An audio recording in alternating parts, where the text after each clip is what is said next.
नमस्कार। टिकाराम यात्रीज्यूको संस्कृत भाषाबारे यसरी फैलियो युरोपमा संस्कृत भाषा लेख वाचन गर्न गइरहेकी छु। संस्कृत भाषा फगत भाषा मात्रै होइन, संस्कृति हो, सभ्यता हो, अध्याय हो र हो पुरै जीवन पद्धति पनि। तर बाहिरको नियोजित आक्रमण र आफ्नै व्यवस्थाले अहिले दक्षिण एसियाबाटै संस्कृत भाषा लोपोन्मुख छ। तर हामीले यसको विराटता र वैज्ञानिकता नबुझे वा व्यवस्था गरे पनि युरोपमा भने शताब्दीऔं अघि नै यो भाषा कहिल्यै नमासिने गरी पसिसकेको छ। यो आलेख मार्फत कसरी संस्कृत भाषा युरोप र बाँकी विश्व पुग्यो, कुन रूपमा अरू भाषालाई समृद्ध तुल्यायो र यहाँको दर्शन, इतिहास र साहित्यमा पोखियो भन्ने विषयलाई उठाउने प्रयत्न गरिएको छ। युरोपका विश्वविद्यालयहरूमा सन् 1790बाट नै औपचारिक रूपमा संस्कृत भाषामा पठन पाठन हुन थालिसकेको थियो। जति बेलासम्म भारतमा इस्ट इन्डिया कम्पनीको उपस्थिति व्यापारिक परियोजनाका लागि मात्रै थियो, उपनिवेश कायम भइसकेको थिएन। युरोपमा मिडेभल एज पश्चात पुनर्जागरण कालकै उत्तरार्धमा संस्कृत पठन पाठन हुन थालिसकेको थियो। अचम्म लाग्दो त कुरा यो छ कि आज दक्षिण एसियामा जति गुरुकुल विद्यालय र विश्वविद्यालयहरूमा संस्कृत भाषामा पढाइ हुन्छ, त्योभन्दा ठूलो सङ्ख्यामा युरोप र अमेरिकाका विश्वविद्यालयहरूमा संस्कृत भाषामा पठन पाठन हुन्छ। पूर्वीय दर्शनको सबैभन्दा खदिलो र सार ग्रन्थ भगवद् गीताको पहिलो अङ्ग्रेजी अनुवाद सन् 1785मा चार्ल्स विल्किनले गरेका थिए। त्यस लगत्तै सन् 1787मा अबे प्राउन्डले अङ्ग्रेजी अनुवादलाई फ्रेन्च भाषामा पुनः अनुवाद गरेका थिए। त्यसै गरी जर्मन भाषामा सन् 1802मा भगवद् गीता अनुवाद भएको थियो। एक डेढ दशकभित्रमा भगवद् गीता युरोपमा मुख्य रूपमा बोलिने सबै भाषामा अनुदित भइसकेको थियो। त्यसपछि धमाधम युरोपेली देशहरूमा संस्कृत अध्ययन केन्द्रहरू खुल्न थाले। संस्कृत अध्ययन केन्द्र खुल्नुमा संस्कृत मातृभाषी भन्दा पनि यसभित्रको विराट दर्शन, वैज्ञानिकता तथा उपयोगिता देखेर स्वयं नवदीक्षित संस्कृतज्ञ युरोपेलीहरूको पहल र अग्रसरतामा यो सम्भव भएको थियो। संस्कृत सबैभन्दा पहिलो विश्व व्यापारीकरणको श्रेय भने जर्मन दार्शनिक तथा चिन्तनार्थक स्पेनबाहर सन् 1788 देखि 1860 लाई जान्छ। यसको विश्वचर्चित पुस्तक दि ब्लज्ड एज बिल 1818 ले उपनिवेश, वेद, वेदान्त, कौटिल्यताको अर्थशास्त्र, पाणिनि, व्याकरण लगायतको सर्वाणिक पक्षको चर्चा गरेको छ। शोपनहावरको पुस्तक तथा भगवद् गीताका अघिल्ला अनुवादका कारण 19औं शताब्दीका कैयौं चिन्तक, दार्शनिक, कवि, साहित्यकारका रचनामा यसको गहिरो प्रभाव पाइन्छ। यो समय विश्व साहित्यमा स्वच्छन्दवादी काल थियो। त्यसैले पनि यो कालमा कैयौं साहित्यकार तथा कविहरूमा संस्कृत वाङ्मयको गहिरो प्रभाव पाइन्छ। Sir William Jones, William Wordsworth, PB. Shelley, William Blake, John Keats, भोल्टेयरका रचनामा पूर्वीय दर्शनको उल्लेख्य चर्चा पाइन्छ। त्यसै गरी John Goethe, Max Muller, Hegel, मार्मल होस, लियो टाल्स्टोय, टी.एस. इलियटहरू भगवद् गीता र उपनिष्ठबाट गहिरो गरी प्रभावित भएको उनीहरूका कृति पढ्दा प्रशस्त हुन्छ। युरोपबाट प्रकाशित सामग्रीहरूमा समेत यी उल्लेखित व्यक्तिहरू पूर्वीय दर्शनका कृतिबाट अभिप्रेरित भएको उल्लेख पाइन्छ। टी.एस. इलियटको प्रसिद्ध कविता दि फोर क्वार्टर्समा भगवद् गीताको सार छ। युरोपमा व्यक्त निराशाका बीच लेखिएको यो कवितामा केन्द्रीय भाव गीताको समभाव र आशावादितालाई समेटिएको छ। भोल्टेयर, इम्यानुएल कान्टले समेत संस्कृत इन्डो एसियाली भाषाको जरोका रूपमा स्वीकारेका छन्। भोल्टेयर लेख्छन्, म यति कुरामा सहमत छु कि हामीलाई युरोपमा आएका सबै विषय र ज्ञानको स्रोत गङ्गा नदीको किनार हो। संस्कृत मातृभाषीले बाँकी विश्वलाई दीक्षित तुल्याउन मद्दत गरेका छन्। त्यसैले कान्ट लेख्छन्, मानव सभ्यता र ज्ञान विज्ञानका उपलब्धिको जरो संसारको छानो हिमालयबाट विस्तार भएको हुनुपर्छ। आज आफ्नो स्थानमा लोपोमुख भएको संस्कृतिको फैलावट यति विराट र विशद होला भन्ने विषय समेत हामीलाई कल्पनातीत विषय लाग्न सक्छ। हुन पनि जुन भाषा र सभ्यता उत्कर्षमा पुग्छ त्यसको प्रभाव विश्वभर पर्ने नै थियो। जसरी आज पश्चिमा सभ्यता र अङ्ग्रेजी भाषा विश्वका सबै भूगोलमा छल्ने नसक्ने वास्तविकता बनेको छ, त्यसै गरी पूर्वीय सभ्यताको उत्कर्ष वैभवका बेला संस्कृत भाषाको प्रभाव ग्रिक, ल्याटिन, पर्सियन, अरबी हुँदै प्रकारान्तमा अङ्ग्रेजीमा समेत परेको छ। अन्य युरोपेली देशको तुलनामा जर्मनीमा किन संस्कृतप्रति बढी आकर्षक रह्यो भन्ने तथ्य झनै रोचक छ। सयौं शताब्दीका जर्मनहरूमा राष्ट्रिय गौरव र अभियानको पहिचात्मक खडेरी परेको महसुस भयो। युरोपका अन्य शक्तिशाली मुलुकहरू फ्रान्स, ब्रिटेन, स्पेन, पोल्यान्ड र इटालीमा राष्ट्रियताको गार्बिल इतिहास बनिसकेको थियो। त्यसो हुँदा यी मुलुकले समेत जर्मनीलाई आफ्नो तुलनामा अवमूल्यन गरेका थिए। जर्मनीसँग सिमाना जोडिएको फ्रान्सले फ्रेन्च रिनासाबाट साहित्य मार्फत आफ्नो उपस्थिति गर्विलो पार्यो। ब्रिटेनले विश्वभर दोस्रो चरणको सन् 1785 देखि 1825 साम्राज्य विस्तार गरेको समय थियो त्यो। इटालियनहरूले रोमन साम्राज्यकै विरासतामा आफ्नो अस्तित्व प्रबन्धन गरे। ठीक त्यही समय स्पेनले ल्याटिन अमेरिकादेखि अफ्रिकासम्म साम्राज्य विस्तार गर्दै थियो। पोर्चुगलले पनि आफ्नो साम्राज्य विश्वभर स्थापना गरेको थियो। संस्कृत शिक्षा बहिष्कार गर्ने, संस्कृतलाई पुरातन र कर्मकाण्डीको उपक्रम मान्नै ठान्ने र उपेक्षा गर्नेहरूको लागि पूर्वीय दर्शन अद्भुत शिक्षा हो। यो ज्ञान तथा सूचनाको प्रचार संस्कृत वाङ्मयको प्रबन्धन र संरक्षणबाट मात्रै सम्भव छ।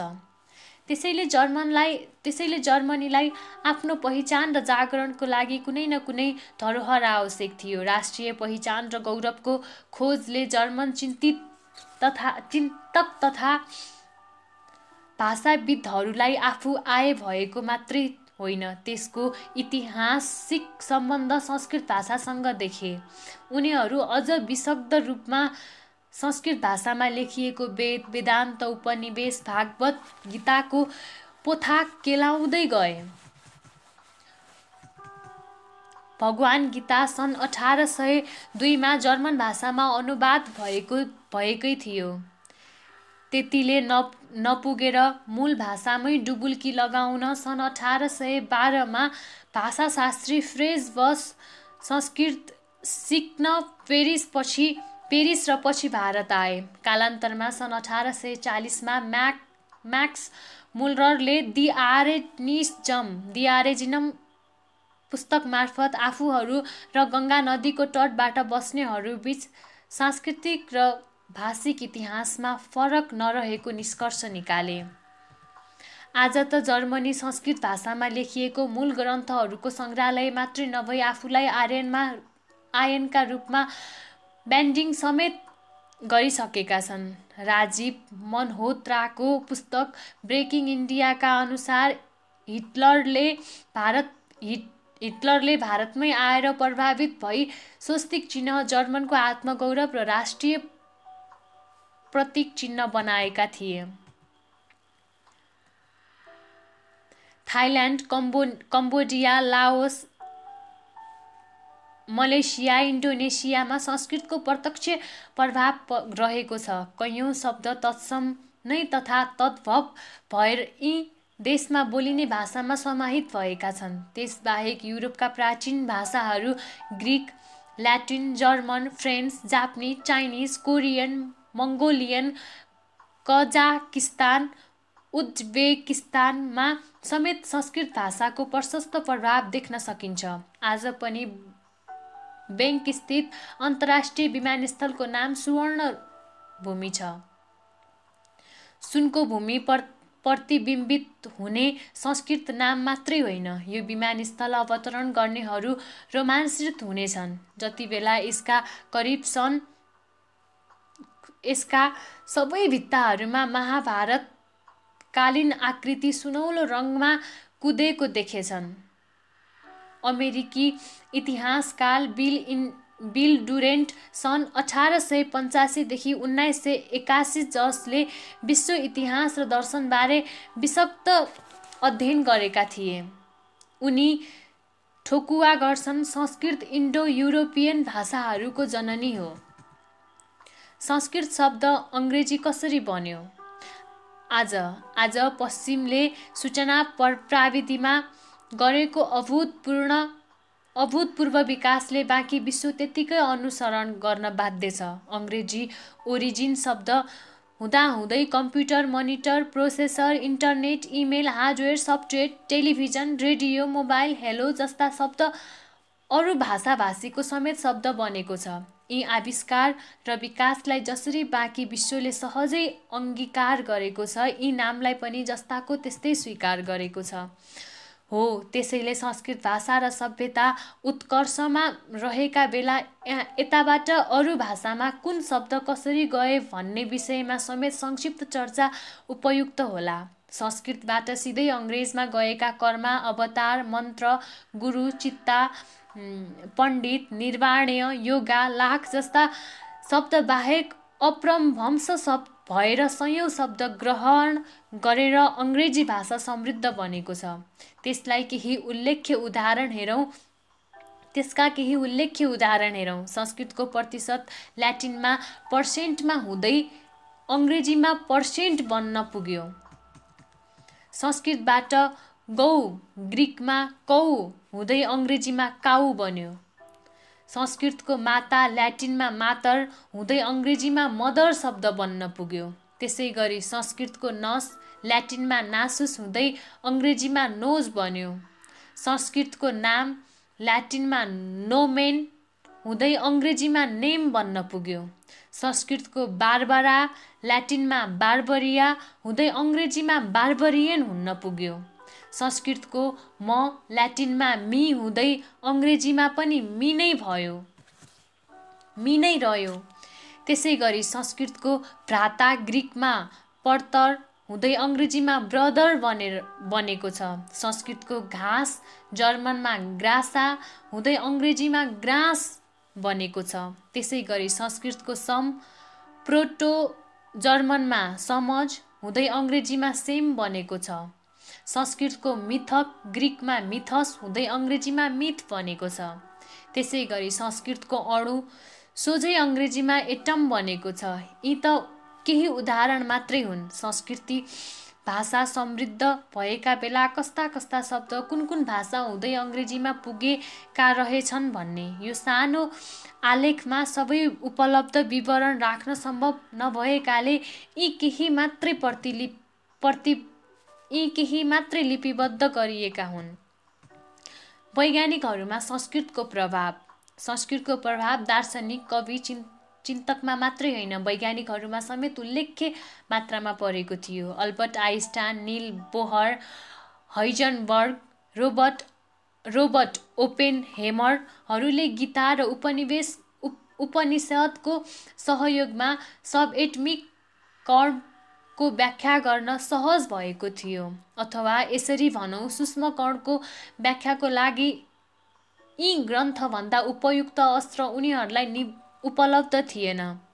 सन् 1932 का भौतिकशास्त्रतर्फका नोबेल पुरस्कार विजेता जर्मन वैज्ञानिक हाइजनबर्गले सब एटोमिक कणहरूका रहस्य बुझ्न मात्रै होइन, क्वान्टम फिजिक्सको रहस्य बुझ्न समेत हिन्दू शास्त्रीय ग्रन्थहरू महत्त्वपूर्ण कडी भएको उल्लेख गरेका छन्। पृथ्वी उत्पत्तिका विषयमा बाइबलले ईसापूर्व 4004 मा बनेको बताउँछन्। बेबिलोन, माया, मेक्सिको सभ्यताको पृथ्वीको उत्पत्ति लाखौं वर्ष पहिले भएको बताउँछन्। बौद्धिक ग्रन्थहरूमा भने पृथ्वीको उत्पत्ति अरबौं वर्ष पहिला भएको उल्लेख पाइन्छ। नभन्दै आधुनिक खगोल विज्ञानले समेत बौद्धिक प्रक्षेपणलाई पुष्टि गर्दै पृथ्वीको उत्पत्ति 4 अर्ब 54 करोड वर्ष पहिला भएको र ब्रह्माण्ड 13 अर्ब 75 करोड वर्ष पहिला उत्पत्ति भएको निष्कर्ष निकालेको छ। यही तथ्यलाई हृदयङ्गम गरी पुलित्जर पुरस्कार विजेता अमेरिकी खगोल वैज्ञानिक कार्ल सेगन सन् 1934 देखि 1996 ले बौद्धिक खगोलशास्त्र मात्रै आधुनिक खगोलशास्त्रसँग मेल खाने उल्लेख गरेका छन्। उपनिषद र वेदले 4500 वर्ष अघि ताराखण्ड, तारामण्डल र आकाश गङ्गाका बारेमा गरेको व्याख्या आजको खोजभन्दा अलिकति पनि तलमाथि नभएको फ्रेन्च खगोलशास्त्री क्योडी बेलीले बताएका छन्। खगोलको ज्ञान, गणित तथा वैज्ञानिक शोध तथा अनुसन्धानको ज्ञान यो भूगोलबाट अरेबिया, पर्सिया तथा अन्य क्षेत्रमा व्यापारको सिलसिला तथा सांस्कृतिक आदान प्रदानका क्रममा पुगेको इतिहासकार आरसी मजुमदारले उल्लेख गरेका छन्। ऋषिवेदमा समृद्ध समुद्र तथा मरिटाइम गतिविधिको सयौं ठाउँमा चर्चा छ। यसबाट पनि त्यति बेला व्यापार र संस्कृतिको प्रदानको आयाम प्रस्ट्याउँछ। हामीलाई पाठ्यक्रममा पढाइएको विवरणले भन्छ यो ब्रह्माण्डको पहिलो रहस्य पत्ता लगाउने खगोल वैज्ञानिक कपर्निकस हुन्। कपर्निकसले सन् 1543 मा सूर्य सौर्यमण्डलको केन्द्र भएको बताएका थिए, जसलाई पहिलो पटक सूर्यलाई अरू ग्रहले परिक्रमा गर्ने सिद्धान्तका प्रतिपादक मानिन्छ। तर यो भन्दा 1000 वर्ष पहिल्यै ब्रह्माण्डको यो रहस्य पूर्वीय दार्शनिकले उद्घाटन गरेका थिए। संस्कृतमा भारतीको हालसालै प्रकाशित पुस्तक प्राइड अफ इन्डियाका अनुसार सन् 479 मै खगोल वैज्ञानिक आर्यभट्टले सूर्य केन्द्रित सौर्यमण्डलको सिद्धान्त प्रतिपादन गरिसकेका थिए। संस्कृत शिक्षा बहिष्कार गर्ने, संस्कृतलाई पुरातन र कर्मकाण्डित उपक्रम मात्रै ठान्ने र उपेक्षा गर्नेहरूको लागि यो अद्भुत शिक्षा हो। यो ज्ञान तथा सूचनाको प्रचार संस्कृत वाङ्मयको प्रवर्धन र संरक्षणबाट मात्रै सम्भव छ। धन्यवाद।